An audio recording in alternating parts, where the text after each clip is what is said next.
The college football experience, week 12 reaction show. The Sports Gambling Podcast Network is brought to you by Underdog Fantasy. Yes, Underdog took up new customers. Play just $5, get $100 in bonus funds when you sign up with our promo code. That is TCE SGPN. And remember, as always, folks, too, let it ride. Hey, it's Scooby right here, aka Shark Dog, listening to SGP and let it ride.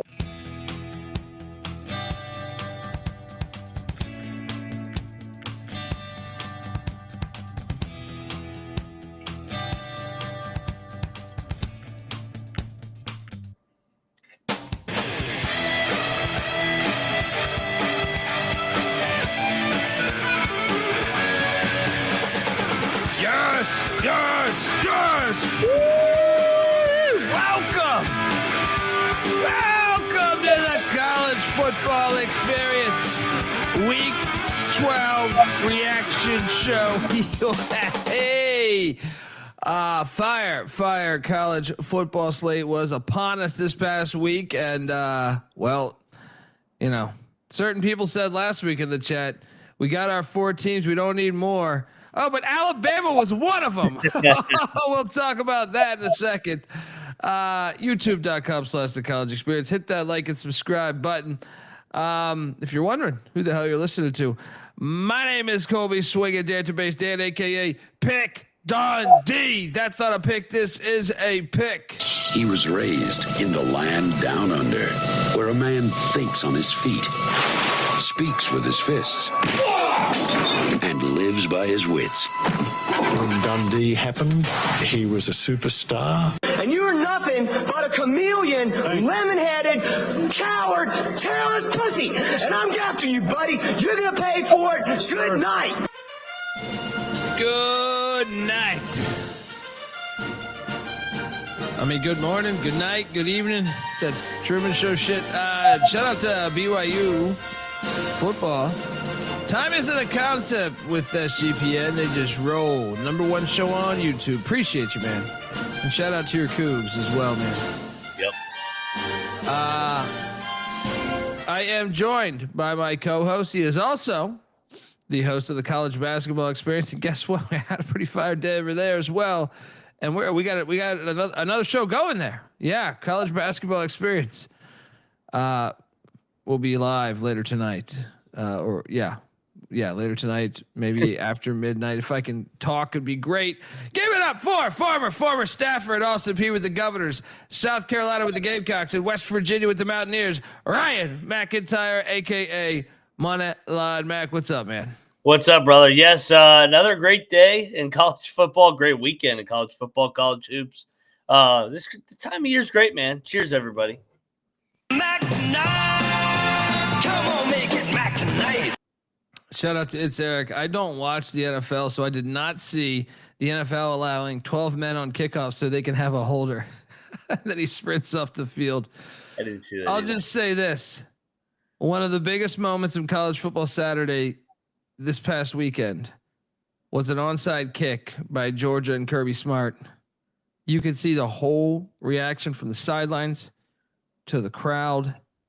Momentum changing play. It was already like the momentum was starting to change, but that was like they had him on the ropes and they just boom connected, and that was the game right there. And I'll go back to something Bill Cowher said. That he said, like, that's coaching. You caught something on film, and to deprive that, like the NFL has done to their bullshit product, you know what I mean, and just turned it into a goddamn, to me, something that does not resemble football, is a damn shame, because that is just what. How about the Super Bowl, the Colts Saints Super Bowl? I think you bring that Super Bowl up. That's the one that's the most memorable play of that whole Super Bowl. Yeah, the onside kick. Yeah, that won the Saints the game. 100%. What the fuck's going on with my camera? I don't know. It's going up and down, up and down, up and down. I can tell you, I like to go out on Sundays. I like to have a little Sunday fun day. The NFL happens to be on in the background. I can't tell you what happened today. Like, I don't watch. The NFL sucks. Yeah. The more and more I watch it, I'm a Redskins fan. I barely watched that game today. I mean, they do suck, but like, the product is bad. The product's bad. Yeah. The product's bad. I think it's just the dumbest. To me, the best way to compare it would be like, it's the dumbest down version of football. Like, yes, to me, just, like it's like it's boring. It's like listening to the shitty version of any representation of whatever genre you like. Yeah, the shittiest version. It's like listening to like, just the most poppy garbage fucking that the record label created or something. Because like, to me, I'll go college football, I'll go D2 or FCS, D2, D3, NAIA high school before. That's the last thing for me. It's the last straw. But hey, people like whatever the fuck they like. I just think I used to love the NFL with a lot of strong. Yeah, I mean, a very strong amount of like, I couldn't miss a fucking game. But they to me have separated themselves more than anything. I mean, even the NBA. See, the NBA I always knew was kind of gimmicky. When Ewing got drafted, so it didn't disappoint me that much when, like, I'll just put, I never trusted the NBA fully. You know what I mean? Like, there was always like, why are you doing an NBA draft lottery behind closed doors? You know what I mean? Like, well, that right there is just like, what? You know what I mean? And then like every small market would lose. David Stern. Yeah. So I kind of took that. I mean, I was still a fan of the NBA at one point, but like, I just took it with a grain of salt, being like, yeah, it's got a little WWF to it. The NFL, I loved really, really much at one point. Like, just it wasn't where I love college football, but it was pretty fucking close. I mean, the NFL, it used to be, my ass has to be in front of a TV right at 1:00, and I'm not missing any of those games. Now I could care less. I mean, like that Redskins Dolphins game in Madrid this morning was unwatchable. Don't. I'm not even from the start. It's from in the Madrid. Start, like, dude. What the fuck? And I got to hear Roger Goodell say that's the best stadium in the world. Look, my God. Maybe for soccer or something. I don't know soccer that well, but for football, you can. I would say it's the worst stadium. You know what I mean? Like, I mean, the only thing I'll give it is grass, so it's not the worst, but it just shouldn't be like they've just deleted any part of their history or soul, just one by one. Just one by one have deleted all that. That's got to be the first time ever I've fallen asleep for more than half of the game because it was so boring and just so unwatchable. Yeah. It was horrible. The whole thing was horrible. Yeah. I mean, playing all these fucking games in Europe. It's ridiculous. I get into it with, the SGP guys, my buddies, because we would always have this rivalry of college versus pro. And I'm like, you guys are fucking insane. First off, like, college invented the fucking sport. You guys started copying it like 60 years after college got created. But then, like, they would bring up like certain conferences play 8 games, other plays 9. And I was like, well, you do have 136 teams, so it's always going to be uneven. But what about this? What about the one team in the NFL, or 2 teams? I pinpointed one. I just don't have it off the top of my head, that missed the playoffs by a game, right? And they had a home game in fucking London or Munich. How's that fair? How's that fair at all? It was the Jaguars. No, one of those years it did. I pulled it up. One of the years the team could have made the playoffs had they had a real home game in their city instead of putting it in fucking, Brazil or some shit. You know what I mean? It's like, there's so many of them now. It's just so terrible. It's so terrible. It takes away a home game from the American people. It's fucking ridiculous. Absolutely fucking ridiculous. And I get mad at college football games in Europe too, but even more so in the NFL. It's just ridiculous. But we're not here to talk NFL, but I don't mind always shitting on it in its current state. But we're here to recap college football. We had a pretty fire week. Really fire week from a game point of view and from a gambling point of view. Let's hop into it, buddy. Let's see if the slides are still here. Hopefully they didn't go anywhere. Well, you never know. I actually think they might be deleted. No. There it is. Okay. You're looking live. We're back here. Yeah.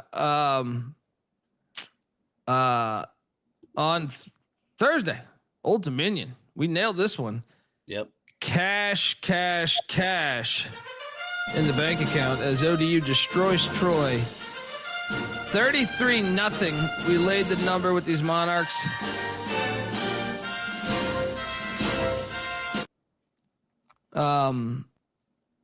Dude, ODU is good. And I thought this was like the game that was going to like solidify, because all Southern Miss had to do was win.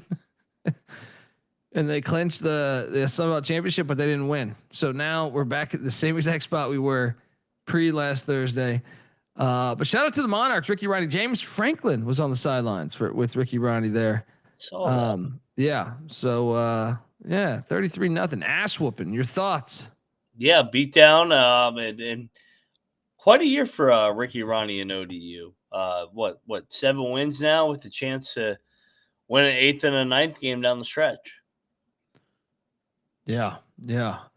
I mean, I think Max still watches the NFL, but I don't think he thinks I don't know that he thought the product was good a year ago. I don't know. Yeah, no, I mean, I watch it because it's football. It's like Sunday. A part of American society, and like now that you're back out in the going to bars and shit, it's like unavoidable.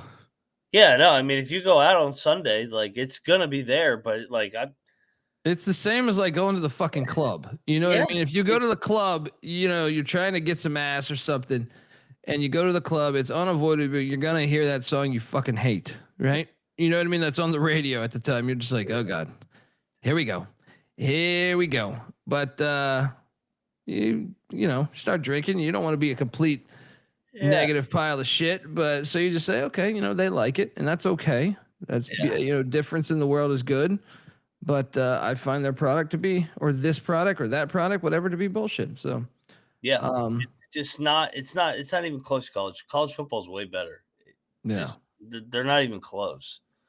It still has soul. I mean, college football. Culture. I would still argue that like college football is not as good as it once was, but it's better in certain ways. Like the playoff, I would say is much better, and hopefully they continue to expand on that. But Anyway, Friday. Oh my God. I'm still hurting from this one. Dabo. Walk battle win for Mac as Louisville misses 45 fucking field goals. What a ridiculous ending. The missed extra point. What was it? 3 or 4 missed field goals? I can't even remember because Friday seems so long ago. Yeah. What a way for this is just an absolutely brutal loss for Louisville, because you win this, there's a path for you to get to the playoffs, and just the way this thing happened. So, just unbelievable that I lost this fucking game, but shout out to you, because you knew Dabo magic was going to happen here. Your thoughts on the game? Yeah, and Clemson tried to give the game away too. I mean, with the punt. Yeah, the punt, what was that? Louisville fucked up many times. Then Clemson's like, you know what? Give you one more shot. Give you one more shot. It was like, what the fuck is this game? I mean, for Louisville, you're just kicking yourself. You're sitting there at 7-1 2 weeks ago. You got back-to-back home games against fucking Cal and Clemson, and you lose both. I mean, they lost all 3 games at home this year. Yeah. They got nobody to blame but themselves. They should at least be fucking 9-1. Yeah. No, I mean, the Virginia game, I thought, killer, man. They're going to look back at this year and say, we should have been a playoff team. This was a missed opportunity. 100%, man. Yeah. And we think Brom's a good coach, but like you said, this was a missed year, man. Look, as much as I like him, I think he's great as a dog. They're at SMU as heavy dogs this weekend, but he does have issues when his team is projected to be good against the smaller, like I don't want to say Clemson's a smaller school, but I'm saying when he's favored. Not even when he's favored. Like Clemson was a team that was battling to make a bowl game. Louisville's playing to make the fucking championship game. and we saw this before at Purdue, or you could even take it back to last year when they lost at Stanford. You know what I mean? So like, it's been an issue. It's something he's got to address moving forward, because just like anything else, coaches grow into these things. But yeah, it's been a big issue for them. Even a little bit at Purdue, I would say too. One of those years they were projected to be good, or I mean, a bowl team, and they really struggled with some of the down competition there. I think Eastern Michigan got them one game. Then I did, I was forced. These Big Ten people are forced to have us watch this one. I didn't watch one play of this game. I watched. I watched the score. I watched the first 2 drives, and then I was like, okay, I've seen enough. Let me put it on this. There was a lot of good college basketball. Yeah, I was like, let me put it on this Rio Grande basketball game. Fuck this game. This game is ass. Now, I will be honest. Anytime there's weekday college football, there was some FCS action too. But I did throw $25 on Minnesota and the points. Did not hit. So by definition, I was a loser on Friday night, because I lost Louisville and I lost Minnesota.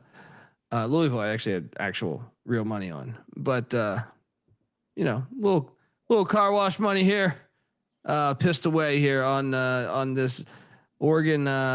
What's crazy is that's Oregon's second best win of the season right there, record wise. So what do they got left? USC and Washington now. All 4 of their best opponents will be the final 4 games of the season. So there's that. If Oregon gets a split during the playoff? Yeah. I would say they're fine. Yeah, you split, you're in the playoffs. Yeah, as long as you don't lose by like 40. If that's the only way where you could potentially get yourself knocked out of. If you lost like 51-7 to Washington and Seattle, there could be a world where, even though they have two losses, that they might say, but I think they're fine. And I almost think that's impossible to do. And they love Oregon. Oregon's a brand now. Yeah. Phil Knight will sue him. I have more 10-year-olds making fucking Nikes. He said, you motherfuckers, who do you think you are? Huh? I'll get some kids in Indonesia to fucking sew together some fucking Nikes more if you fucking leave us out. All right. All right, folks. Want to let you know that the that's my transition. Want to let you know that the college football experience does not have 10-year-olds producing our content. Although White Tiger is one, and I'm waiting for him to do all of my work. So looking forward to those days where he can just be sitting in the garage with no AC. Get those slides done, son. Get those fucking slides done, son. Get them done. But Daddy, I'm hungry. Fuck off. Right? We'll get you the food later. Finish the slides. You're looking live at the college football experience. I was trying to tell you is we are the college football experience, part of the Sports Gambling Podcast Network. And, well, I want to let you know that, our buddy CJ Sullivan, who's on our Wednesday night pick show, he has his own podcast where they talk about whatever's topical sports wise. It's called the Bottom Line Bombs. Highly recommend checking out CJ Sullivan's Bottom Line Bombs there, and his live comedy as well. Subscribe wherever you get your podcasts, and whatever's topical. Could be the Kentucky Derby, could be college hoops, NFL, NBA, whatever. So check it out if you love sports. Bottom Line Bombs. All right. Also on YouTube. We're also brought to you by Novig. Novig is America's #1 sports prediction market. With Novig, you're getting the best prices because they're an exchange. Novig is available in 35 plus different states. Download the Novig app and get $50 when you spend $5 if you use our promo code SGPN there. Get in on the action with Novig. Promo code SGPN. And we're also brought to you by Underdog Fantasy. Yes, look, Underdog is your home for pick'em entries where you can win up to 5,000 times the amount of money you enter. And Underdog's got a brand new offer for new customers. Play just $5, get $100 in bonus funds when you sign up with our promo code. That is TCE SGPN. And remember, as always, folks, to let it ride. All right, there we go. Shout out to there we go.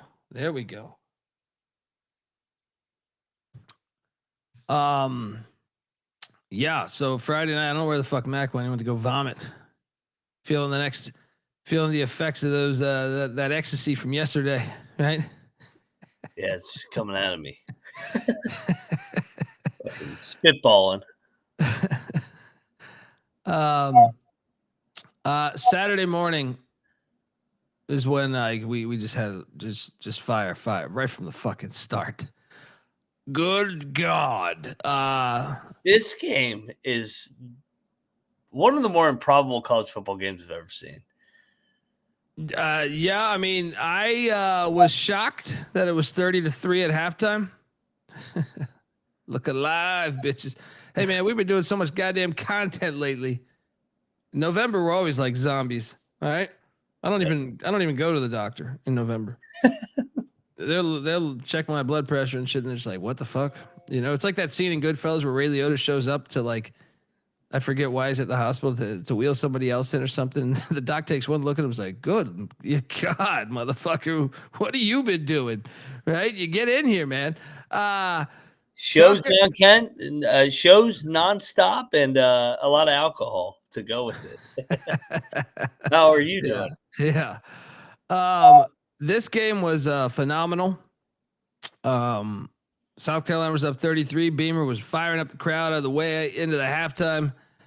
And then Mike Elko said, guys, let's try. And then they won. Well, first off, we've reached the point, in my opinion, and I know that I feel like a lot of people clash with me on this. I think college football coaches are insane these days. Well, NFL, college, high school, I don't understand why everyone's going for these fourth downs. We saw it in the Ole Miss game. Ole Miss, like right before I want to say it was before the half, had like a 4th and goal from the 3. Yeah. And it's like they go for it. They don't get it. And I disagree with the logic. Like, get your points. Like, had South Carolina kicked that field goal instead of go for that 4th and 2, they might have won this fucking game. Because, I mean, sure, A&M had all the momentum. Maybe they score again. I don't know. But I can tell you this, South Carolina's not a very good football team. But A&M was definitely asleep. I know Elko got that extension. We got to look up into that thing. The coaches with the massive extensions the week of. Yeah. I didn't bet this game because unfortunately, Real Money Kramer put this in the contest, which we did terrible this week, by the way. So you guys can rejoice. CJ let me know all weekend. Yeah. What'd you guys go? I think we went 4-3. We didn't do crazy. Yeah. But to your point, I mean, come on, Beamer. Why are you celebrating like that at fucking halftime? Yeah. He's won big games before too.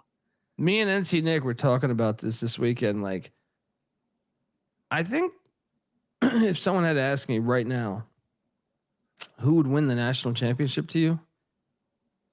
I think my pick would be A&M. And they were down 30-3 to South Carolina. I think it would be that. I just think mine's Indiana. Yeah, I mean, I just think their offensive line is really good, and then like you mix with Elko defensively, who I think is a great game planner. Now I know obviously he was asleep at the wheel here. I think they would be my pick right now to win the national championship if you're forcing me to. Ohio State, sure. I mean, look, we're pissing in the wind a little bit. Indiana, Ohio State are all fantastic football teams. One of the other teams can get hot because the difference between each team it's minimal these days. But yeah, I mean, look, they went into fuck you mode instantly and scored 21 in the third. Marcel Reed threw for 439 yards. He was so bad in the first half. Yeah. But then in the second half, he was awesome. Like in the first half, I thought he should have had 6 interceptions. Like he just kept throwing the ball. It was either a drop or an interception. I'm like, what is wrong with this guy? Yeah. Yeah. But he turned it on. He did. And they got it done because, I mean, not only because of him, like I said, that O-line's fantastic. No matter what running back they throw back there, they can be successful. But I will say this wasn't about the run game. This is about the pass game. This game was strictly about the pass game and just shutting them down in the second half for the most part. They had over 500 yards of offense. what a game. And now like what A&M has some FCS or something. And then, Texas 12-0 on the table, perhaps. Can't wait for that Texas game. Cannot fucking wait for that Texas game. Yeah. Anything else you want to say on this one? No, I think we hit the nail on the head with a majority of it. I mean, it was a unbelievable game. Just with the way, just being down 30-3 at halftime to an unranked team, and South Carolina. I mean, they played their ass off. They got the turnovers, but this game kind of summed up their season. They've been inconsistent all year and couldn't put two halves together. And Beamer's, is Beamer overrated? I tend to think so. I kind of thought they caught lightning in a bottle briefly, but I mean, I'm rooting for him, so I mean, I want him to succeed. But is he on the hot seat next year? Should be, because they have a new athletic director, so probably next year. Yeah. I mean, they 3-7 this year, or what? About to be 4-8 when they lose to Clemson again. I locked them on the win total under. That thing cashed like a month ago. Yeah. Yeah. Shout out to Rob Donaldson. Why are A&M and Ole Miss getting zero scrutiny for nearly losing this weekend, and Michigan and Indiana are getting scrutiny the past 2 weeks? Double standards. Yeah. I mean, that was what they were knocking Virginia with, I thought. And Georgia was playing the same amount of close games as Virginia at that point. At that point, 2 weeks ago, when the first rankings were revealed, it was just like, well, you're using it here, but not here. And you're right. I mean, A&M does have a 3-point win over an Arkansas team that's 2-8, yeah. Right? They have a 1-point win over South Carolina, who's 3-7. They have a 6-point win over Auburn, who's 4-6. You know what I mean? Like they have some definitely some questionable win. I mean, they're wins, but you're right. They don't use the same. That's the worst part about the committee. That's how, it's just, that's why we need a bigger playoff is it's all the corruption. You know what I mean? Like they don't, you would think if you would say that would be like in the room on a fucking chalkboard being like, yes, we have to stick to this. If we're saying Florida's a good team, then that's a good win for every fucking team that they've lost to, or beat, every time Florida's lost, that team, that's a good win for them. And they don't use that, and they don't use it for whatever. So, before then some people were, when Memphis was like the team to get in, right? In the group of 5, people were saying, no, they don't belong in. Several people, Paul Feinbaum and shit. And it's like, well, wait, you're giving A&M credit for beating Arkansas, but Memphis did the same thing. I think it was about the same deficit, I think, or maybe by 1 or 2 points different. Selective analysis. Yeah. So why wouldn't that apply there? Just stupid. Fit their agenda. Yeah. I agree. Shout out to depressed Yankees fan. Let's go. So Yankees suck. Man, just coming in, just trying to get in dust ups with the chat. Fantastic game though, 31-30. Just a lot of fun there. Then we had this one. The name is Pick Motherfucking Dundee. In the Navy. Had this on the money line. I don't think they ever trailed, did they? If so, it was like 7-0. Navy 41. South Florida 38. Trust me, this is a misleading score. South Florida scored 22 in the 4th. No, Navy never trailed. Never fucking trailed the whole game. Wire to wire. I mean, we got some flack for this one. I saw some comments. We got some flack for this one. I called a 10.5-point dog outright money line. And that is why we do what we do. And that means I sit here and talk football in a garage. But fuck you to the internet. Yeah. Easy. Let's talk about this American, man. Yeah, we got to talk about this race. We'll talk about the SEC race. I don't want to make it seem like we're not going to talk about A&M potentially there, but the American race is very, very entertaining here down the stretch. So I'm assuming that JMU with Louisville losing, even though JMU just put up major style points on everybody, I don't know that there's a path for JMU to get there. I don't think there is. I think like the AAC, the strength of conference. When you look at the Sun Belt, another thing is Southern Miss lost this past. It was a terrible weekend for JMU because Louisville and Southern Miss lost. You needed them to prop up their schedule, their strength of schedule. I don't know that that's going to be achievable now. I think the winner of the AAC is the playoff team. So that makes the race fucking fantastic. So you have Navy in first place right now. They have played one more game than everybody else. They have the same amount of losses though as the three teams in second place: Tulane, North Texas, and East Carolina. Tulane does have a direct head-to-head win against East Carolina on some bullshit. God, we should have won that game. And then what's that? So that's your only loss in league play. And that was a game that like we couldn't get out of our own fucking way, dude. That game they gave us the win on a platter, and we couldn't get out of our own fucking way. Second place, you have South Florida, who needs a lot of help. A lot of help down the stretch. Let's just talk about this race though. So Navy's remaining schedule: Thanksgiving Day at Memphis. Okay, Memphis might be a problem for Navy. That's a monster game. Yeah, that is a monster Thanksgiving game, better than any NFL game. But I will say, so let's just assume Memphis wins that game because Navy plays Army the final, in December 13th. That game's irrelevant with the AAC championship. If Memphis wins that game, I think they're still out of the picture, but I do think what they could do then, South Florida still has UAB and Rice. So South Florida, I think, is favored to only lose 2 games, right? So like if everybody else takes another loss, South Florida will be in that mix. The question is, will everyone else take a loss? So let's take a look now at North Texas.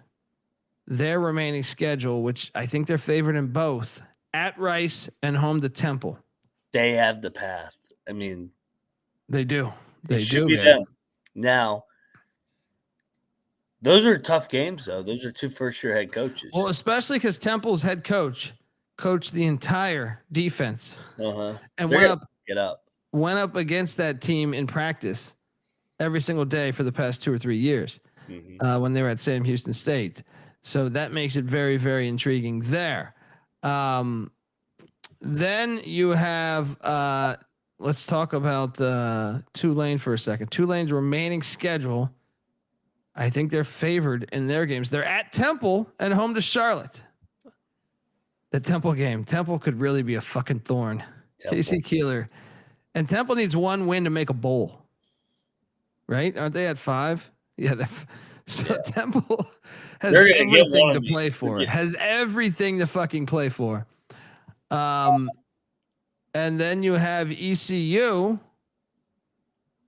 which has at UTSA and at Florida Atlantic. Here's where it gets interesting. I don't know this to be fact because the tiebreaker thing, but hypothetically here, let's say we have a 3-way or 4-way tie at the top of the conference. I do believe they might be looking at common opponent record. Common opponent record might be a factor here. So that, and like I said, maybe I'm fucking up and I can't remember the AAC and I was thinking of the Mountain West. Very much possible. I didn't pull up the tiebreaker rules, but if that's the case, another thing it could be is points for and points against. Some conferences do that. Is the worst case scenario for the league if ECU wins it? Because they already have 3 losses? Potentially. I mean, their losses, though, are to BYU, who might make the playoffs. NC State, who's, I think, going to be a bowl team. And Tulane. So, I mean, but yeah obviously you'd want to have the most So potentially that, I think so. You're probably right. That's probably the worst case scenario for them. But it also could be, and remember, this is intriguing because the home games, their conference championships, a home game. You know what I mean? They don't have a neutral site location. I'll tell you this. I need to find out the tiebreaker because I was like, ECU and Navy could get cold there. Even Denton, Texas could get cold. Tulane will be hot, but if you had to place a wager right now on what is the AAC championship game? What do you think it is? I think it's going to be North Texas versus Navy. Rematch when North Texas got them. But I think, I guess it would be back in Denton. Yeah, because of the tiebreaker, right? Yeah. Because I think Tulane's going to drop one of those. Who's ECU got left? UTSA and Florida Atlantic. Fuck, it might be them. UTSA could get them though. UTSA is playing for a bowl as well. Now UTSA's remaining schedule. Is that in the dome? It is in the dome. Oh, yeah. I almost think that's a trappy game. If we get through UTSA, I think we'll get Florida Atlantic, but you never know with this coach. You know what I mean? Like there's games where we haven't looked great. So, but hey, I can tell you this. Don't let us get a conference game where we're hosting. That place should be lit on a Friday night. Yeah. They stormed the field this past weekend. So I know. Dude, if they're hosting on that Friday night, December the 4th, we'll be down there. And you want to know how that would happen? That would be Navy loses to Memphis on Thanksgiving. Yep. That would be Tulane loses at Temple, right? Yep. And then guess what? I don't know what they would do with North Texas ECU. Yeah, who would have the tiebreaker? Because they didn't play. I kind of think it might be North Texas to ECU, actually, the more I'm looking at it.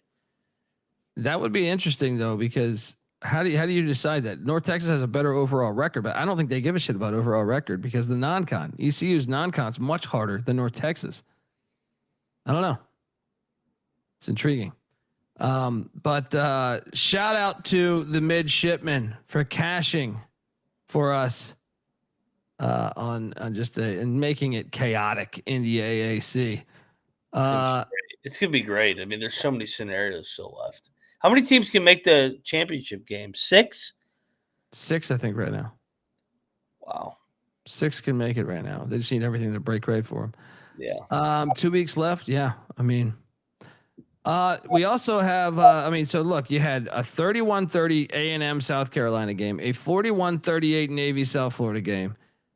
And then this fucking game at awesome Wrigley Field. They should do more college football games at Wrigley Field. If you're going to go neutral, enough of this Mercedes-Benz bullshit.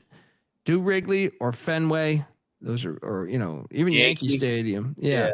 I like that bowl game they did in San Diego at that stadium. But they Camping Yards one year too. They should do those cities just to honor that shit, the history of the game. This game was hilarious. Michigan wins 25-22 in an absolute dogfight. Michigan had almost 500 yards of offense, but they had a shit ton of turnovers. Yep. Northwestern only had 245 yards of offense, but they had the lead late in this fucking game. I mean, they had the lead. Michigan made a field goal to take the lead with 2 seconds left. So, Daniel Cady in the chat, has Michigan beat anyone? That is pretty hilarious that they're going to make the playoffs probably. If they beat Ohio State. I mean, if they get in, it's because they beat Ohio State. I mean, let's just talk about this for a second. Shout out to Shay Griffin giving us $5. Their best wins would be Nebraska and Washington. That's a very good resume. Well, what's crazy is Nebraska and Washington, they're probably going to have winning records. I mean, Washington is 7-3, and Nebraska is 7-3 as well. But let's be honest. I don't know. Like, to me, they're like 500 good. Right? They should be in a bowl game, but I'm not saying Michigan. I'm saying Washington and Nebraska. I don't see any difference with them and NC State or, some other 500 teams in the other conference, Kansas. If Kansas plays Nebraska right now, who the fuck would you take? I would take fucking Kansas. I'd take Kansas. Now, if Kansas played Washington, I don't know. I might take Washington. Depends where the game's played. But to your point, man, Michigan's in the driver's seat. They just have to beat who? Maryland, and then they got to beat Ohio State at home. That's what it comes down to. Even if they lose that, they'd be 9-3, and they get so many eyeballs. I can't rule them out of the playoffs, dude. With Oklahoma winning this weekend, though, I don't see how they would get in over them if they lost. No, they could both get in, though. I think we're running out of 3 lost teams, though. Oklahoma has only 2 losses, buddy. Yeah, I think that we're running out of teams the more and more you look at it. I don't know if we'll get a 3-loss team in this year. Really? I thought originally we were going to, but I thought Oklahoma might lose to Alabama this week. Okay, right. So we have Indiana and Ohio State in the Big Ten championship. Both those 2 are in. We're down to 10 teams now, right? Yep. Right now it's Alabama and A&M. All right, we're down to 8 teams. That's the SEC championship right now. Alabama and A&M, right? Yep. We're down to 8 teams. Your ACC champ, let's just say it's Georgia Tech, 7 teams, right? Yep. Texas Tech wins the Big 12, 6 teams. Yep. Notre Dame, which I don't know that I agree with, 5 teams. And then your AAC champ down to 4 teams. You have 4 teams, and Georgia will be one of them, right? Yep. Knocks it down to 3 teams. You also know Oregon will be one of them. Knocks it down to 2 teams. 2 teams. And they're gonna both have 3 losses or 2. Oklahoma right now would be in. I think Oklahoma would be. It's probably Oklahoma and Ole Miss. Ole Miss is 10-1 right now. They're not going to have. They could lose to the Egg Bowl though, but yeah, you're right. But they'd be 10-2. I mean, they only have 1 game left, so they're in. Ole Miss. Yeah, Oklahoma could still lose 2 games. I mean, I expect them to win, but Missouri and LSU are capable of beating you. There's another 2-loss team in the SEC. Vandy. So you're telling me a 2-loss team is going to be fucked over here? And there's another scenario out there. What if BYU runs the table? Yeah, it goes 11-1. All they have left is what? Cincinnati and UCF. Yeah, I mean, if they go 11-1, they should be in. Well, Texas Tech. That's what I'm saying. You also have another scenario if Georgia Tech beats Georgia down the stretch. They'd be 11-1.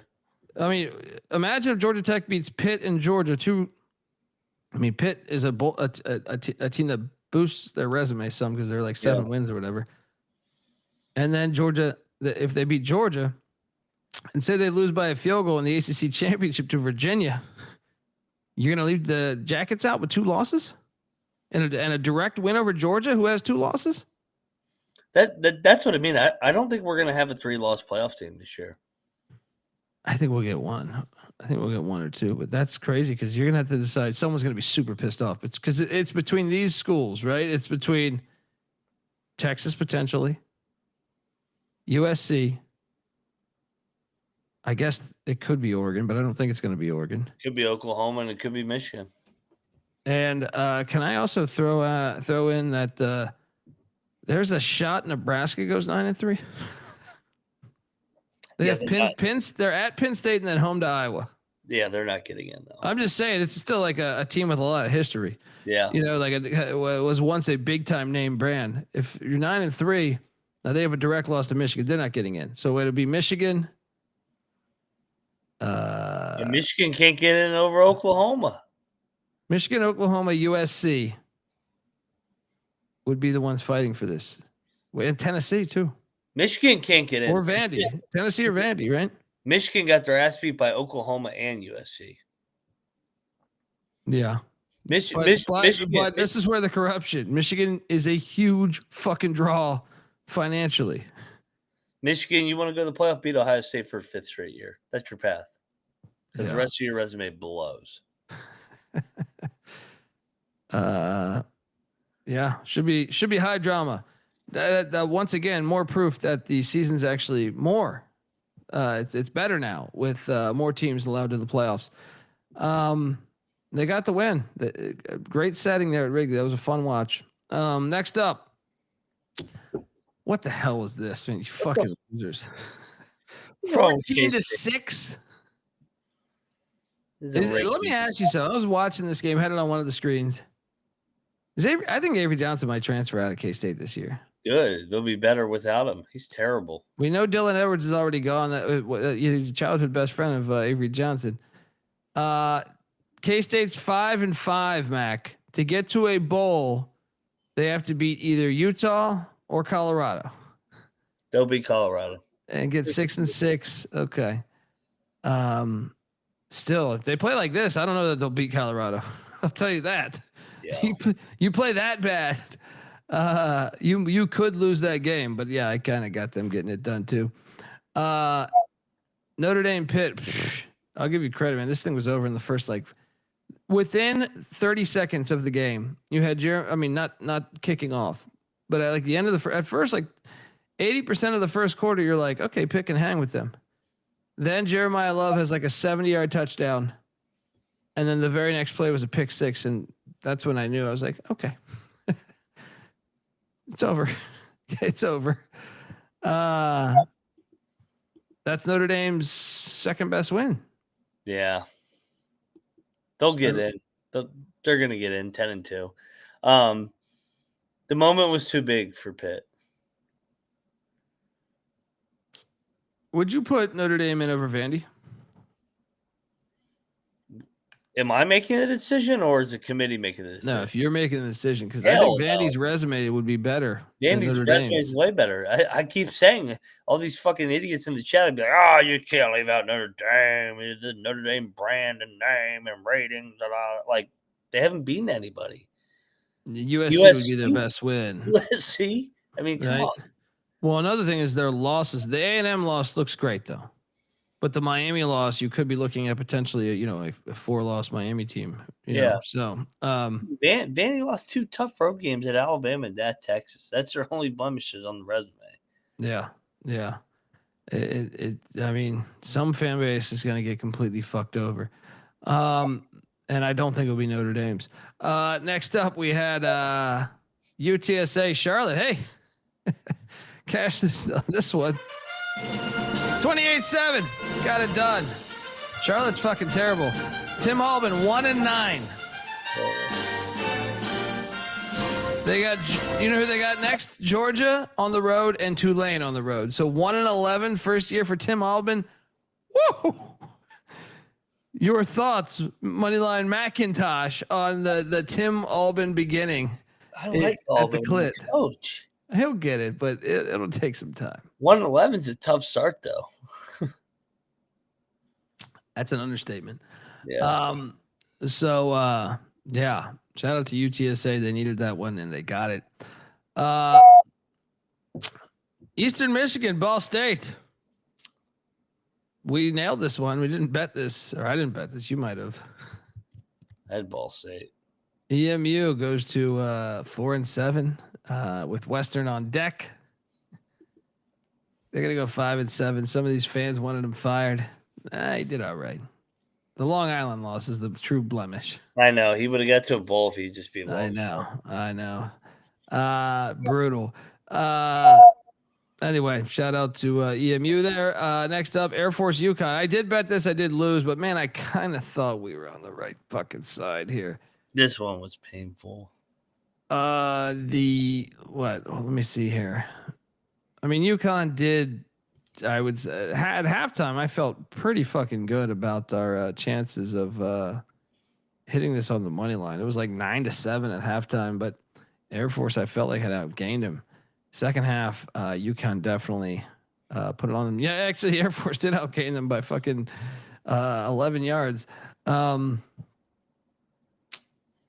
mean, this is just Air Force. Air Force is probably the best 3-7 team in the country. Yeah, Yep, they're like Kansas last year. Yeah, It's been a snake-bitten year for the old Falcons. Yeah. Can't believe they didn't cover this game. Shout out to UConn, though. 1 game left. Florida Atlantic this weekend. They have a bye the final week of the year, 9-3. Hey, they're going to be a 9-3 team. 9-3, hell of a year. That's why we need a bigger playoff. We need these Huskies to get in there. Let's go. Yeah, we lost on that one. Next up, we had Arizona Cincy. I lost on this one too, actually. Okay, we got to talk about. Yeah, shout out to Brent Brennan. People thought he was a bad coach. I don't know why, but I did think they would lose here. So the Big 12 race is BYU, Cincy. I'm sorry, Texas Tech. We know is pretty much a slam dunk, we think, because they have the tiebreaker on Utah. However, Houston, I think, has a chance. Arizona State, I think, has a chance because they have a direct win against Texas Tech. Yep. And I don't believe they've played BYU. They have not. I think Utah's eliminated, right? Because they have a loss to Texas Tech and BYU. They need both them to lose twice. So yeah, well, and Tech only has 1 game left. Yeah, so Utah's not technically eliminated. They just need, which is, it's possible just because sometimes BYU, but I don't think UCF will win at BYU. So I would say this Cincy BYU game this weekend, chances are the winner of that game is probably going to play. Actually, no, because Cincinnati would lose at TCU the final week of the season. Watch. Here's what happens. Cincinnati beats BYU this weekend. And then they lose at TCU. and then you figure it out after that. BYU and Houston and Arizona State would have the same record, assuming they don't play each other. No, Houston beat Arizona State. I don't know how the fuck they figured this shit out. These conferences are too big. The Big 12. Yeah. Do you think BYU will go into Nippert and beat Cincinnati? Because I don't have a lot of confidence in that. No, I don't have a lot of confidence. I think it'd be a 1-possession toss-up game. Yeah. I kind of hope we get a BYU Texas Tech rematch, but I don't know. You almost wanted Cincinnati. If you're a BYU fan, I think you wanted Cincinnati to beat Arizona this past week. Yeah, and then, win. Yeah. Now though, they're like, oh fuck, we got to win this. Yeah. Shout out to Arizona though. What is Arizona? Arizona is 7-3. And they're home to Baylor this week, which we need to talk about. That job might open. And then at Arizona State. Could they get to 9? Definitely. I almost think 8 is likely. I think they're going 8-4. It's a nice bounce back year. Yeah. I mean, Arizona's got the thing going in the right direction now. I know Fafita will graduate, but still, Brendan, I think he's a good coach, and they flipped the narrative here. Yeah. Shout out to Brent Brennan. I knew that it was a good hire. These fucking idiots. Next up, we have Wisconsin, Indiana for the first half. I did bet this and I lost money. Actually 3 in a row I lost money on. There you go. What the hell was the first half? What the hell was that, Mac? Asleep at the wheel. Yeah, 10-7 at the first half. For the Wisconsin passing attack, they did throw for 98 yards. So we're getting back to what they should be. Now all of a sudden they're covering ever since they started playing that way. Yeah. Shout out to the Hoosiers who are going to go undefeated. Any chance? So what does Indiana have left? I know Purdue's one of them. That's it. They're 11-0. Oh yeah. Yeah, they're undefeated. All right. Great Purdue. Fucking second year. Unbelievable second year, actually, man. When you really think about it. Unbelievable second year. Next up, we had this. We did cash on this one. I took Arkansas and the points. They still found a way to lose this game, which is classic. LSU 23, Arkansas 22. I think it's time Arkansas is 2-8. But if you look at their losses, you ready for this? They cover every game. 6-point loss at Ole Miss. right, where they had the ball at the Ole Miss 30-yard line and fumbled. 1 point loss to Memphis in a game they were in field goal range to win the game and fumbled. Okay, the Notre Dame game they got destroyed, but at Tennessee they lose by 3. Against Texas A&M they lose by 3. Hilarious. Against Mississippi State they lose by 3, and against LSU they lose by 1. They're 9 points away from being a playoff team. I know, and instead they're 2-8. Yeah, unbelievable. They cover for us though. We got home here. Road Rash face. All I'm saying is this: there's going to be a lot of job openings. Bobby Petrino, I don't think is getting the Arkansas job anymore, but somebody out there, give him a call. I'm just trying to think of what jobs are going to be opening, because you got to think that a Conference USA job or something he could do fine at. I'm just trying to think what the hell else would be open. I thought Arkansas State might open, but I don't think it's going to open now. So I guess Butch keeps doing enough. The North Texas job could open because Eric Morse could get hired somewhere else. But I think that job's throwing too much money in to get Petrino. Petrino needs he needs the ULM job, but that's not going to open because that guy is the athletic director, Brian Vincent. He needs that Missouri State job. That is nephew. He's got to come in there and just weed him out. Shout out to LSU for getting this win. Next, Bobby Petrino to UAB. The shoe would fit there. It would. He would actually kill it there, in my opinion. Yeah, it'd be good. W, you won a lock battle here. Get the fuck out of here with this one too. What was the score? This was 22 to fucking. What was the score?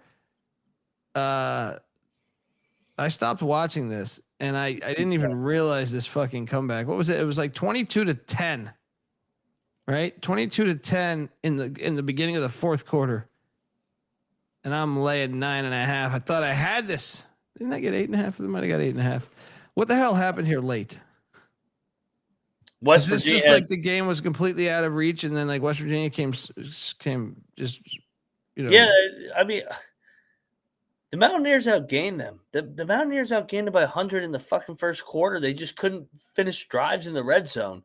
And then they got 2 big drives in the fourth quarter. Arizona State found a way, made a field goal. Entertaining game. I mean, it was.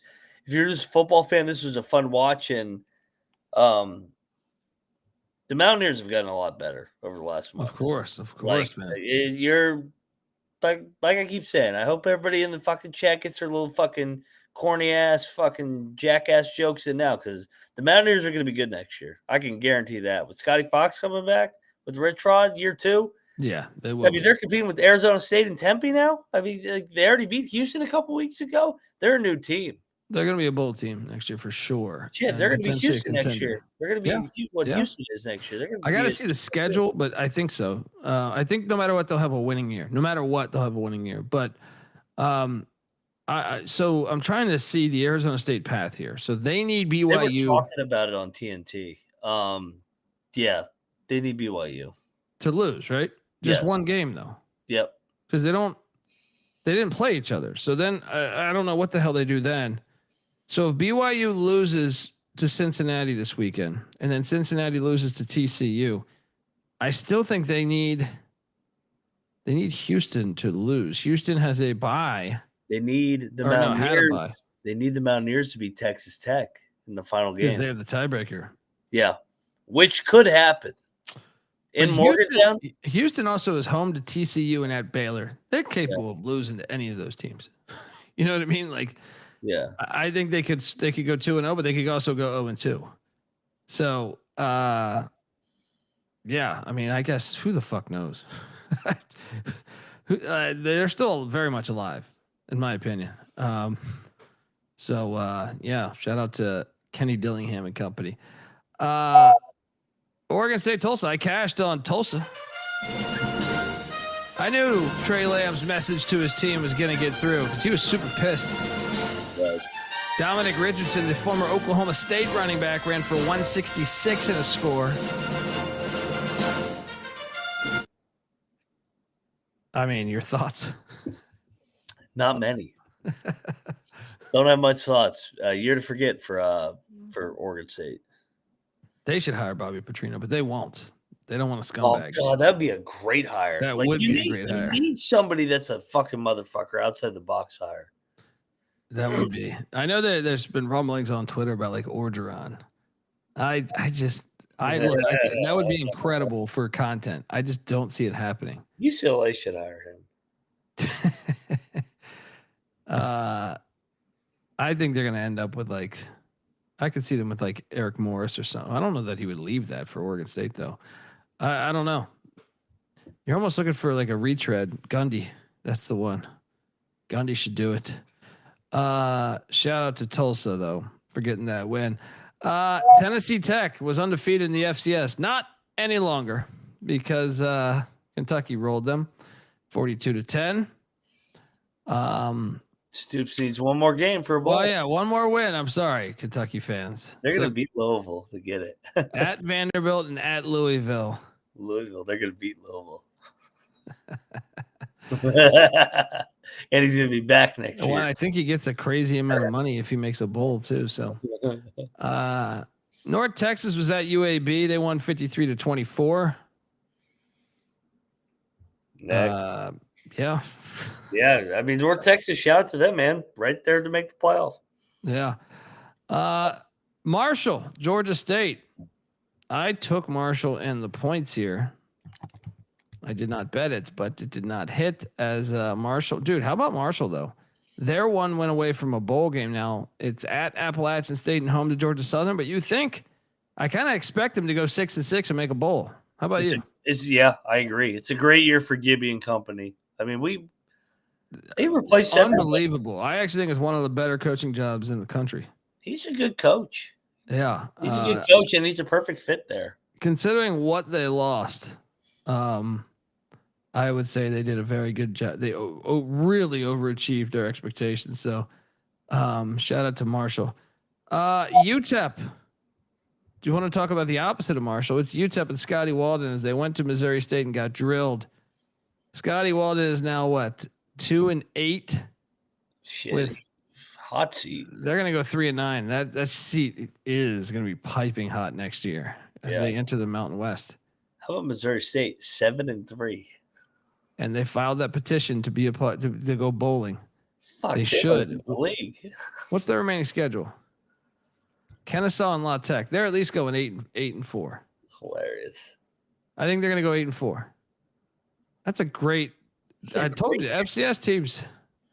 They know what the fuck they're doing. Yep. Colorado State, New Mexico. We did lose money on this one, but New Mexico got that win. 7-3, 20-17 final score. They have Air Force and San Diego State left. They're going to beat San Diego State on the 28th of November. I don't know if they beat Air Force though. Kind of like Air Force. They're going to go. He's going to win 8 wins this year. I'll say that. Feel decent. 8 wins for New Mexico, which is fucking what a first year. Give the guy a lifetime contract. Yeah. Colorado State. That's where Bobby Petrino could go. I saw they were interviewing Tim Plow though, or they wanted to talk to Tim Plow, the UC Davis coach, and they wanted to talk to somebody else. Oh, Jason Eck, but I think Eck told him he wasn't interested.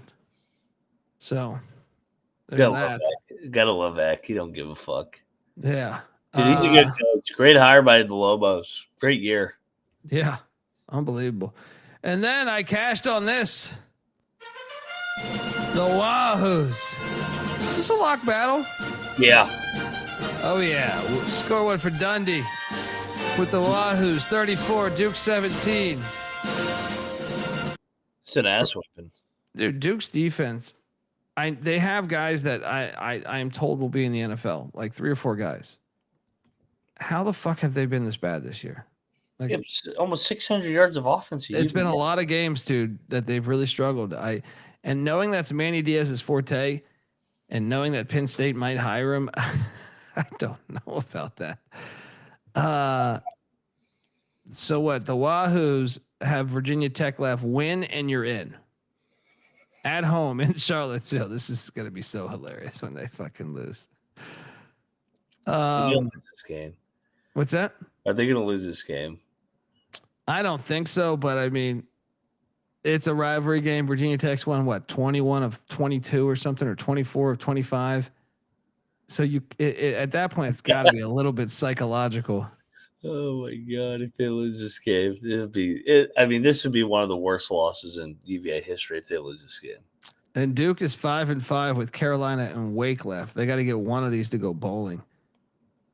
I feel like Duke is way better than 5-5. Yeah, but they don't finish games.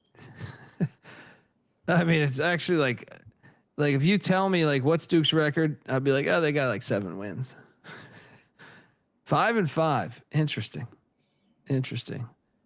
They've had issues, man. To me, Duke, you still get you win a 6 game, you get to a bowl, you pay Mensa a lot to come back, and you're still in a good spot. But man, it's been disappointing. Should have beat a lot of these teams. You should have beat a lot of these teams on your schedule this year that you didn't beat. So, yeah. If Virginia gets to the ACC championship, I can't believe we're saying this. I like their chances to take down Georgia Tech, dude. Let me explain myself. Is Virginia really going to be in the fucking playoff? Like, God, that pisses me off. Let me just explain myself here. Like Virginia.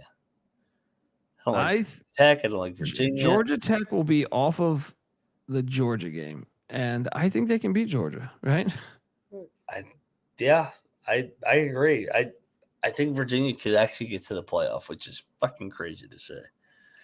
Well, I mean, look, if Georgia Tech loses to Georgia, I can see that. I mean, look, it's Virginia. Georgia Tech should be favored against Virginia, but I just think there's enough there. Georgia Tech doesn't really get the big play much offensively, right? And their pass defense is 107th. 107th. This is where I mentioned that Virginia has a 7th-year quarterback, right? And that offense has guys. If you watch this game, they have players. Their offense is not the problem. It has been the defense of the Wahoos that has been the issue. The offense has some guys, so I could totally see Virginia knocking off the Jackets in the ACC champ. What if both teams got in? Honestly, if Georgia Tech beats Georgia, I don't think it matters if they win you're not going to keep a 2-loss team out, especially when they have a direct win against the other 2-loss team, which would be Georgia. You think they would keep a 2-loss Georgia Tech team out? Yeah. With a direct win over Georgia? I do. I mean, that's a hard sell. I don't think they care. I think their agenda is pretty clear on what they want to do. Yeah. I mean, Georgia Tech should have beat Georgia last year in Athens. I know. I mean, I think everybody knows that. I kind of think Georgia's going to smack Georgia Tech this year. Yeah, I can see it too, especially because it's in that filthy dome. Yes, but it's karma for playing in that fucking dumbass dome.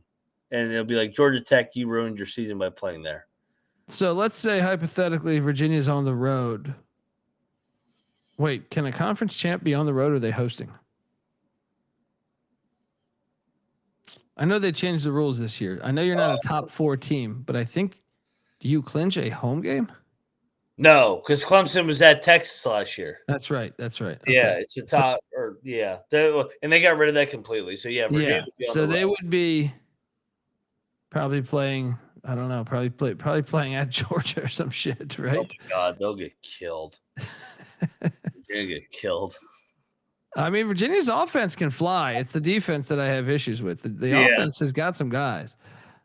I'm just wondering what it does long term for Virginia. If Virginia was to play a playoff game this year, they have money, and I think this is the fear I think from a lot of the Southern schools, long term, not like overnight, is that I know the passion is heavier in the South than a lot of these, but I'll tell you this: the pockets are bigger at a lot of these other universities. And like Virginia, if they just go in, they have a shit ton of money.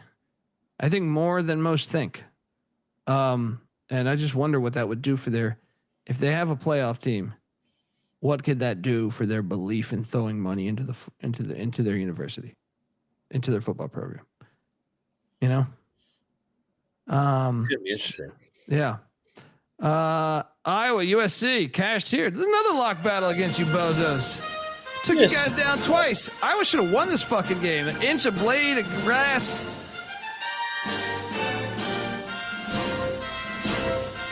I wish Iowa won outright. Dude, if there was another inch on the football field, they would have won that game. It's like the worst case scenario. USC doesn't cover, but they win. I was wondering if Gronowski can get one more year from the NCAA if he sues. I hope so. If they bring him back, like he's starting to get that offense some. Yeah. Anyway, USC, are they going to make the playoffs, Mac?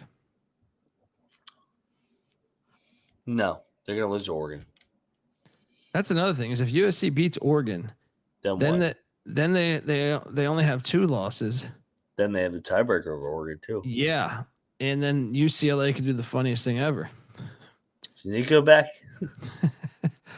Next up, we had Penn State. No, we did eat shit on this one. All of us went with Michigan State in the points. Jonathan Smith, is he going to get fired? I think it's on the table still. Yeah, I'm starting to think it's on the table too. I mean, they're getting killed in these games now. Yeah. Well, that's one that could end up somewhere else that I think could be really good. That'd be a great job for Brian Kelly. Michigan State. That would be. And he's familiar. He was at Grand Valley State. Yeah. Yeah. And Central Michigan he was at. That would be a great hire. Next up, we had Oklahoma and Alabama. Boom. Over Sooner. Myself and Moneyline Mac did lock up the Oklahoma Sooners. But I thought Alabama, remember the guy in the chat last week? I know that's for the Database Top 25 episode. He was like, no, we should only do a 4 players. We know the 4 best teams in the nation right now. We don't need to play all these other games. And I said, okay, well, tell me what the best 4 teams are. Right? And he said, Ohio State. What was the funniest thing was he said Ohio State and Alabama 1 and 2. Yeah. Well, guess what? Alabama just lost at home in a game. Did they only have the lead for like 10 seconds? Yeah, they got hit in the mouth early. I know they ended up winning the box score, but when you have an 80-yard pick six, you're going to win the box score. Yeah, they didn't look good, man. They kind of came out flat a little bit, and Oklahoma's beating them now. What, 5 in a row in this series? No, didn't Alabama got them in the playoffs one year, right? Didn't Alabama fuck them? Or was that maybe that was LSU? I'm thinking of. I know Oklahoma beat them in a bowl game one year too. Yeah, I do remember that too. I wanted to check something here.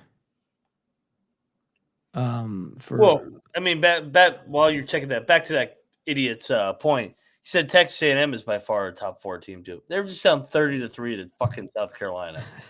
I mean, and I do believe they're top 4. They're deserving of top 4, but I still believe anyone's capable. Like, if you're at home giving up 30 at halftime to South Carolina, that means 40 fucking teams could beat you. You know what I mean?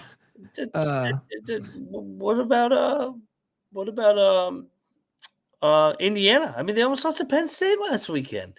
Yeah. And they give them Saturday. By the way, who's going to win the Heisman? It's got to be Mendoza still, I think. It's got to be Mendoza. I wanted to check this, though. Part of my reason on why I took Oklahoma, and I mentioned this, was I know Oklahoma's offense was trash. Okay, they only put up 212 yards of offense. And I just thought they would. Alabama's kind of like a Pac-12 team, dude. Like the way they play, they're kind of a pussy team, dude. Mm-hmm. They ran for just 80 yards. I just thought the physicality of Oklahoma could be an issue. I really did. And what did I say? Like Oklahoma's D-line, which is one of the best D-lines in college football, is going to give them a very hard time. Well, they got first off, they blitzed 30 out of the 48 dropbacks for Ty Simpson. right? 30 out of the 48, 62.5% blitz rating. And I was trying to find the exact number on QB pressures. I remember them saying at the half they had 11 QB pressures. So I'm assuming it was somewhere around 20. And trust me, when you do that and you cannot run the ball and you're forced to throw back, and like Ty Simpson's played good this year. I don't want to take anything away from the kid, but he ain't great. I'll tell you that. When you like, well, anybody that would get beat that bad on the O-line or, just had that much of a hard time, you're going to look bad. You know what I mean? Like, you're going to look bad against Oklahoma's D-line and defense. But, yeah, I mean, that Bama's thing, and look, I've said this a lot. I kind of want Bama to win the national championship. I like Kalen DeBoer. I have a future. They're my preseason pick, so I look like a fucking genius.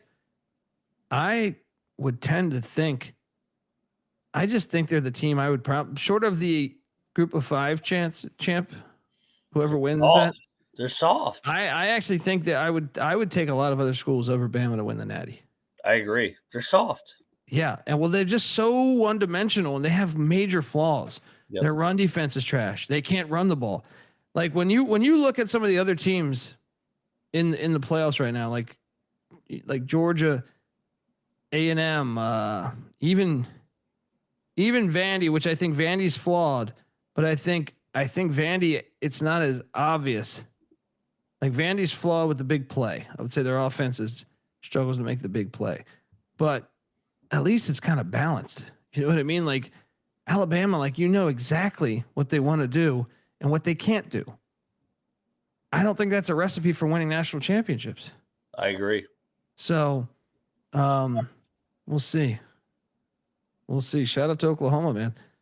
And don't let these other people tell you that Alabama, if they play it again, I mean, look, I respect Bud Elliott. I do, and I like his show. I think he's a good college football mind. But I did see like him tweet out that like their Alabama's net or something improved or whatever because of this, and if they played again, the number would be larger. I don't give a fuck.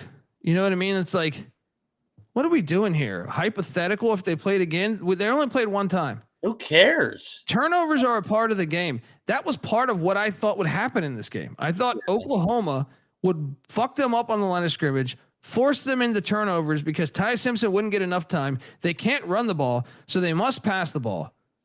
And that's exactly what happened.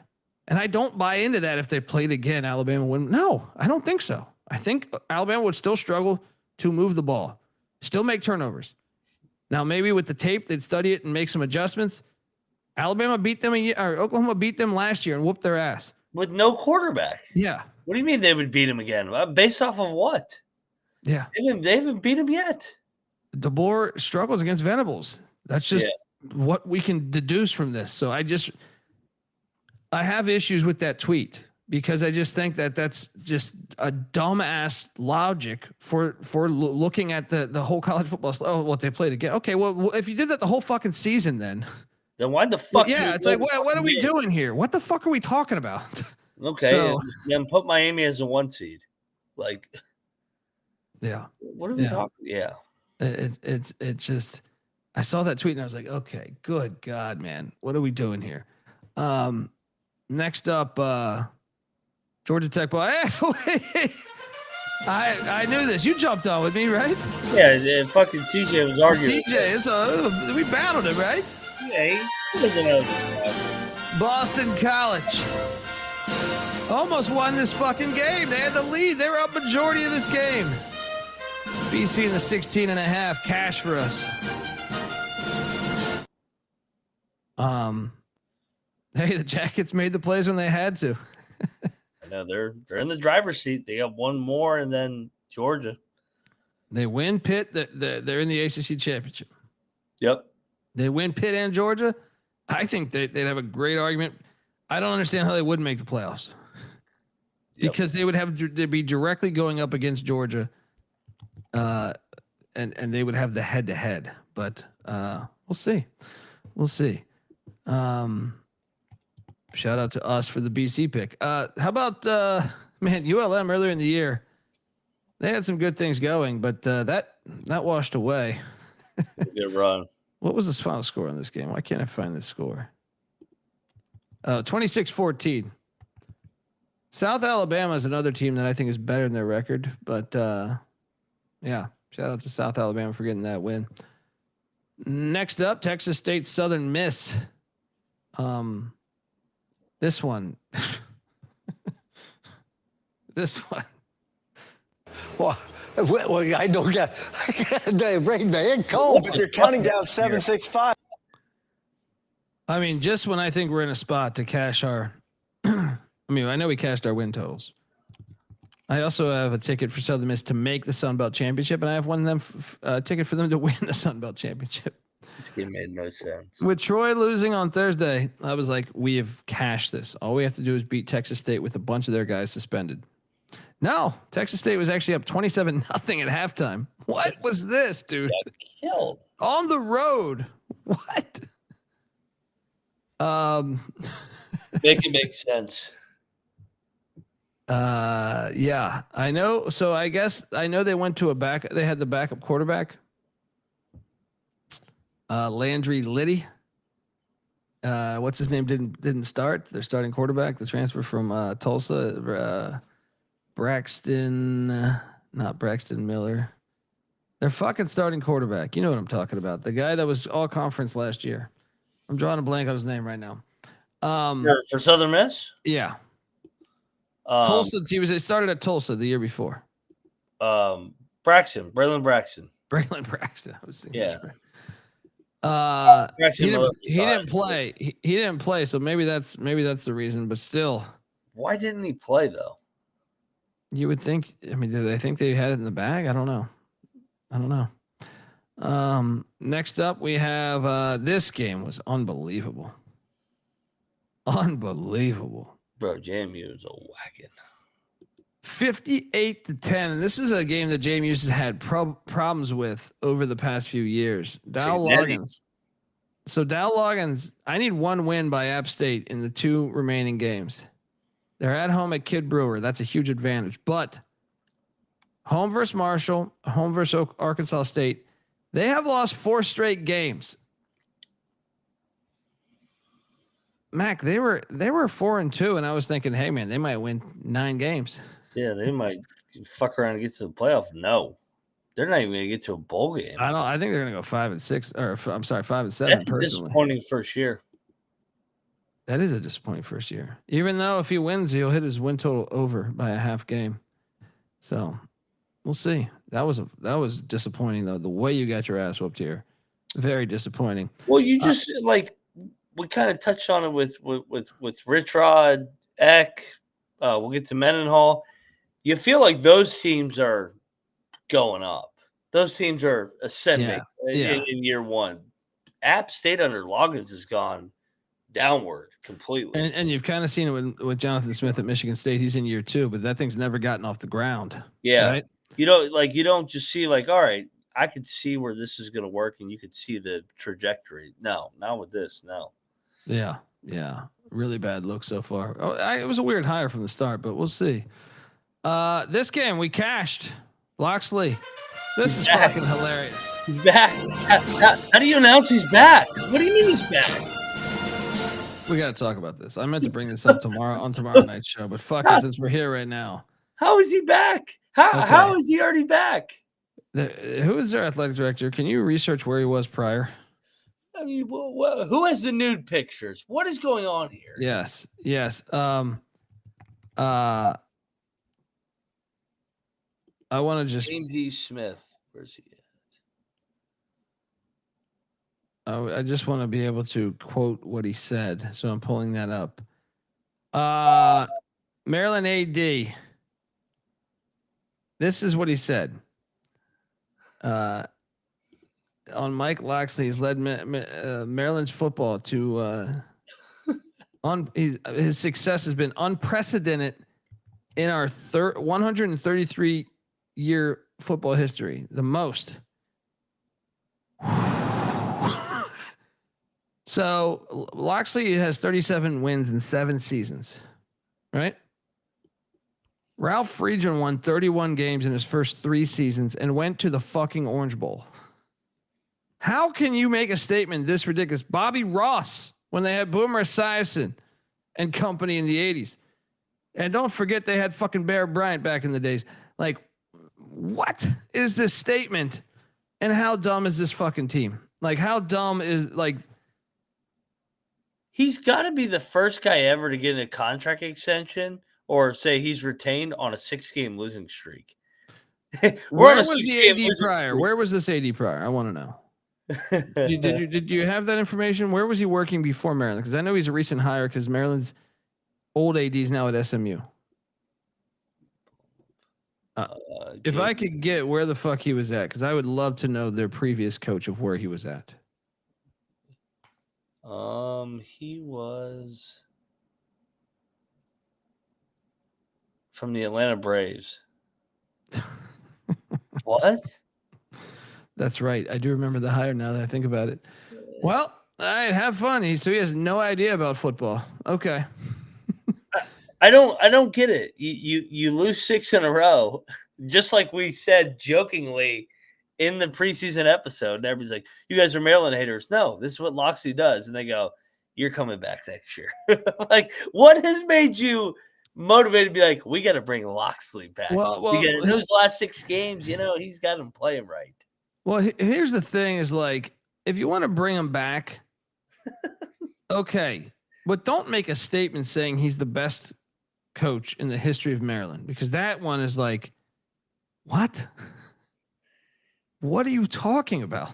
like, why is he back? What has he done to deserve to come back? He's been horrible. Yeah, I mean, he won 8 games in 7 games, but like against bad, look at his record against teams with winning records in the Big Ten. I think he has 1 win in his tenure. Maybe it's 2 or something now, but it was 1 for the longest amount of time. This is ridiculous. Unbelievable. We cashed on the Illini. They're another team that could go 9-3, by the way, and I think they will go 9-3. Yeah, they won't put them in. They're not sexy. Yeah. NC State. Oh my God. Miami drilled them. Did you battle me here? We did. We did out of spite. Yeah. We saw it in your contest. We're like, oh no, Miami's gonna fuck them up. 41-7. Fuck NC State. I hate them. They are a fraud. They suck. Yeah. And I'll be going to the basketball game tomorrow. But unbelievable. They're still gonna get to a bowl though, dude, because that's what they do. That watch. They will beat either Florida. They're gonna beat Florida State this week. Guarantee you, actually, in Carter Finley. And that's going to get them to 6 wins. They're going to end up 6-6, maybe 7-5. And that's what they do. That's what they do. Hilarious.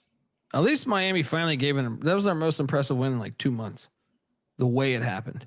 Yeah. So, ate shit there. Next up, we had this. We did not bet this, but Western Kentucky did cover. Won by 16. They started to dominate this rivalry all of a sudden.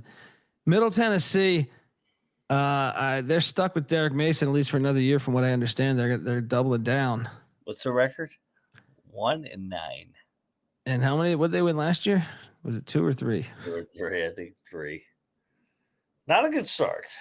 What do they got left? They got Sam Houston and New Mexico State. All right, they might win 1. Yeah, they could. They could. Not very good. Yeah. Stockstill. UCF, Texas Tech. Good. I cashed here. I think we all cashed here. 48-9.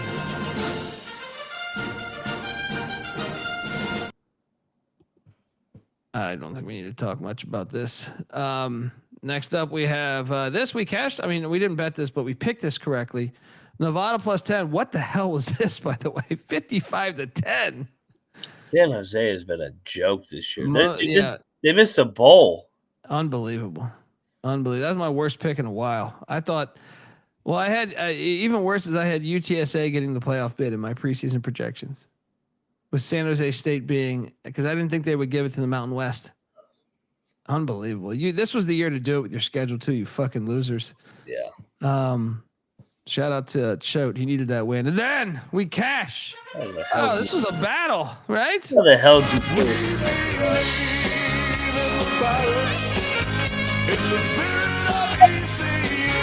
And we stormed the field. Got it done. We're back, baby. What do you mean? Memphis had 3 more yards of offense than us. How did they give up that drive at the end? Oh, how about that ballsy throw to the corner of the end zone there? Unbelievable. What a game. Yeah, great game. It was lit. It was lit. Yeah. We should have went for the game this weekend. Saturdays. Thursdays are tough, dude. Saturdays, it will always be drunken debauchery. We need to get a Friday night game there next year. Yeah, that's right. That's right. Shout out to 357. Thoughts about Caleb Williams. He went 354 consecutive passes without an interception. All right. I don't watch the NFL, but I mean, good for him. He's from the DMV. Yeah. I got nothing bad to say about the man.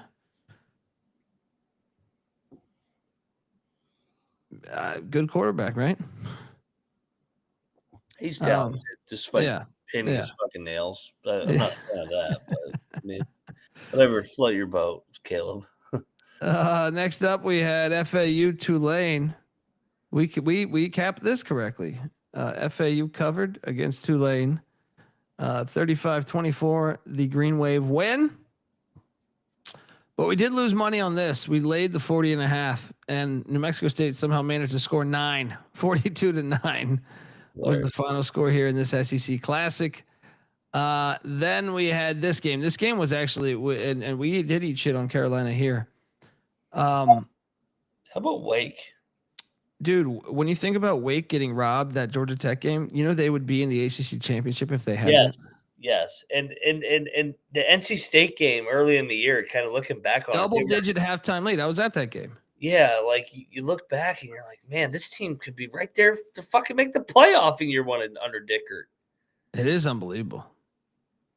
A hell of a first year. Well done, Dickert. Yeah. Is that? I mean, is this the biggest overachieve of the year? It's got to be Eck, right? I mean, if we're basing it off win total, I think it's got to be Eck. But this no, it's Carney at Kent State. Yeah, you're right. You're right. There's a good amount of candidates this year. Yeah, a couple first year head coaches doing hell of jobs. Dickert, Eck, and Carney did great jobs. Yeah, shout out to Dickert. It finally came crashing down, Mac. It's over. It finally came crashing down. They're really gonna miss a bowl game. They got to win out to make a bowl game. This is unbelievable. What happened to fucking Chadwell? He's gonna get fired. That job might open.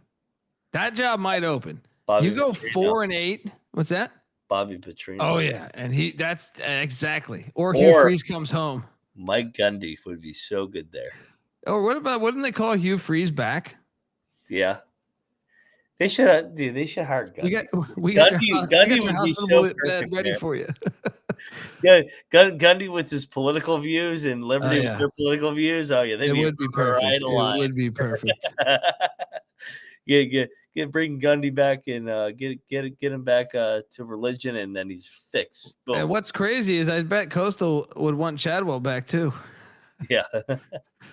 Although we'll get to them in a second, but shout out. What did we say in our preview series? By the way, I know we were so wrong about Liberty, but we did say Willie Simmons is a very good hire at FAU. He's 5-5 right now. Great One win away from a bowl. They still have Sam Houston on the schedule. They got to get there, right?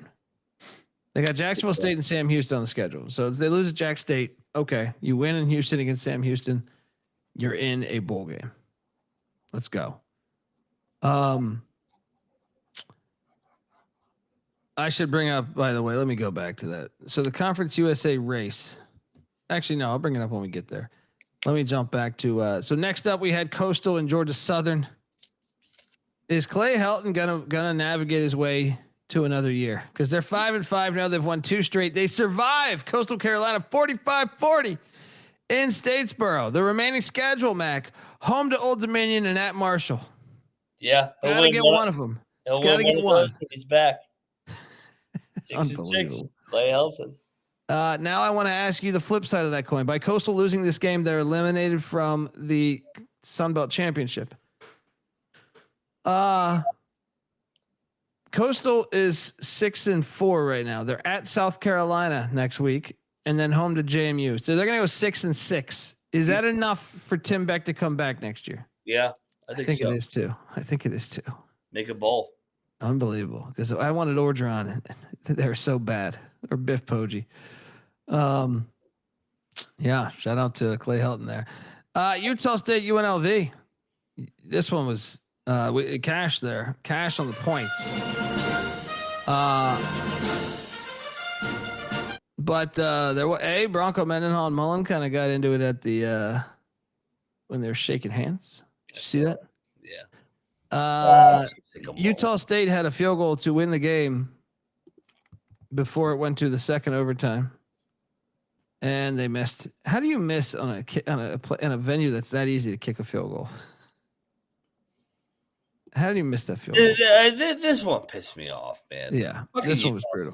Fucking should have won this game. Yeah, fucking phony team just fucking wins. Let's talk about this Mountain West race right now because UNLV Hawaii is going to be for everything, right? Yeah.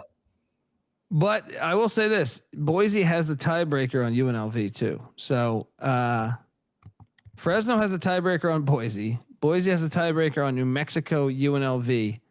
They don't play Hawaii. This is another one with a 6-way tie right now. That game was critical though, because if Utah State won that, they would have been in a good spot as well. Man, brutal.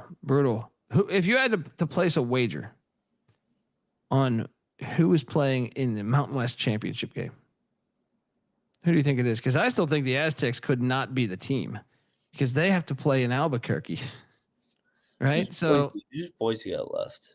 Hold on. So San Diego State has San Jose this weekend in a rivalry game, and then at New Mexico, right? I think they're going to go 1-1 personally. Boise has home to Colorado State and at Utah State. I kind of think they're going to go 1-1. Yeah. So that would eliminate Boise. San Diego State would still be in the mix. And then you have the likes of, what did I say? UNLV. UNLV's remaining schedule. You have Hawaii. The winner of that is going to have the inside track on potentially playing this. And then they're Battle of Fremont Canyon in Reno. And then New Mexico. Who does New Mexico have this week? Because I feel like New Mexico wins this upcoming week. Do you have New Mexico's schedule pulled up? Mexico. They got at Air Force. Ugh. Oh yeah. I don't know who the fuck's gonna play in this shit. Give me New Mexico versus San Diego State rematch. Back-to-back weeks then. Back-to-back weeks. That'd be interesting. Purdue, Washington. What a bad game. We cashed. Yeah, we cashed. That's just a bad game. I had a great end of my night. Didn't watch a second of it. Sam Houston State took down Delaware. I cashed on this money line.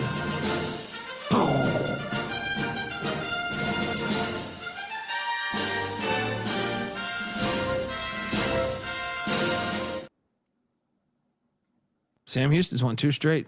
Longo turning that corner. Chippy. Yeah. Oh, but I still cashed on the points, but I did take the money line as well. It was right there. It was right there for them. There was a terrible missed pass interference call in this game. Distraction game at its finest here. Dude like tackles the wideout while the ball's in the air, like a full on hit. Hilarious. I mean, look, Ole Miss still played good. Credit to them, but yeah. We cashed on Florida. I did not cash here though, and this is what we need to talk about. So we know the athletic director at Baylor is currently taking a leave of absence, which makes me think: is Dave Aranda going to make it through the season? I mean, there's only 2 games left, but I don't know if he's back. I think this one might open, buddy. Yeah. They're at Arizona, home to Houston. I think they're going to be dogs in both. Maybe a short favorite against Houston, but this could be another Mike Gundy spot. It could be. Could be. I think wasn't he an OC there? He was an OC there, I think, for a year too. Yeah. And Whittingham and them, it's almost impossible for them to get to the Big 12 championship. It's crazy. Yeah. All right. Yeah. Bud Elliott. I'll use your logic. Utah would probably beat BYU and maybe even Texas Tech again, but they didn't. So they're going to miss the Big 12 championship. That's reality. Yeah. If we're doing hypothetical. Yeah. Like I think Utah is the best team, but they blew those games. And they didn't have Dampier. He was injured, or he played the Texas. But it's like, or they had the hypothetical against BYU on the road in Provo. Like that's fucking the game. Yeah, that'll do it to you. Yeah, that'll do it to you. Unbelievable. Then we had this game. I did not bet this game, but I know you did. I'm an idiot. You took Texas? Yeah, I picked Texas, so I'm not going to blame you too much. But Georgia 35, Texas 10. Ass whooping. He owns Sarkisian. Sarkisian's not a good coach, man. Oh my God, how can anybody argue he is? Best play caller in the sport. He's the best player caller in the sport. Not buying it. Chris Del Conte is a great athletic director, though. Yeah, Georgia's playing. They're hot right now. I don't think anyone wants to play these dogs. They've turned a corner, it seems like, in the past couple of weeks. Yeah. Everybody wrote them off. Now they're getting better and better. Defense is getting better, more explosive. The onside kick was the dagger. That's coaching. Sarkisian should enter next year on the hot seat. I think he will be because their expectations are crazy like that. Yeah. If he goes 8-4. If they beat A&M, are they in?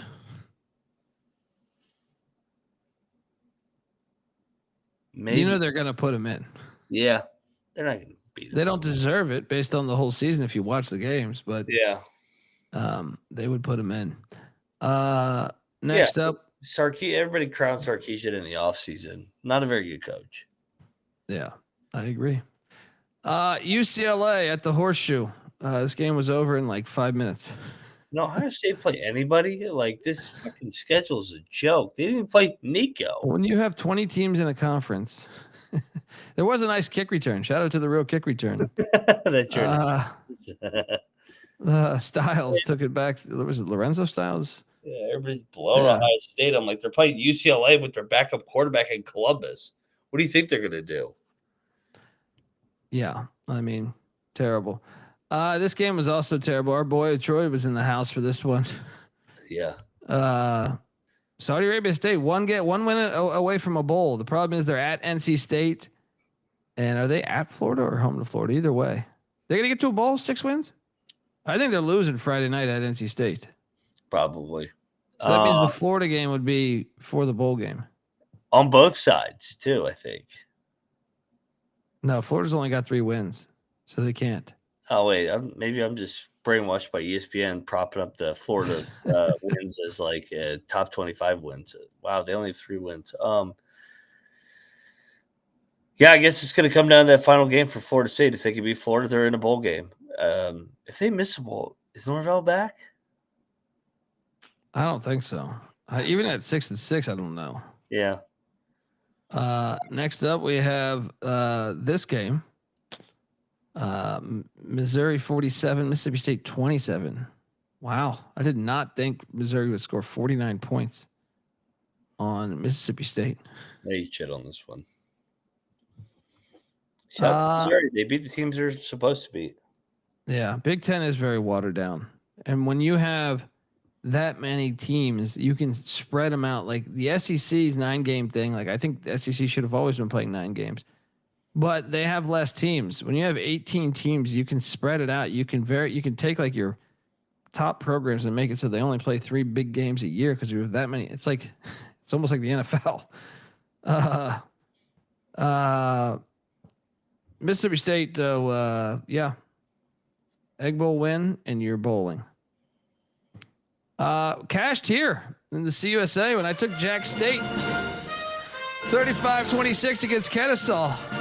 Charles Kelly should be coach of the year too, Mac.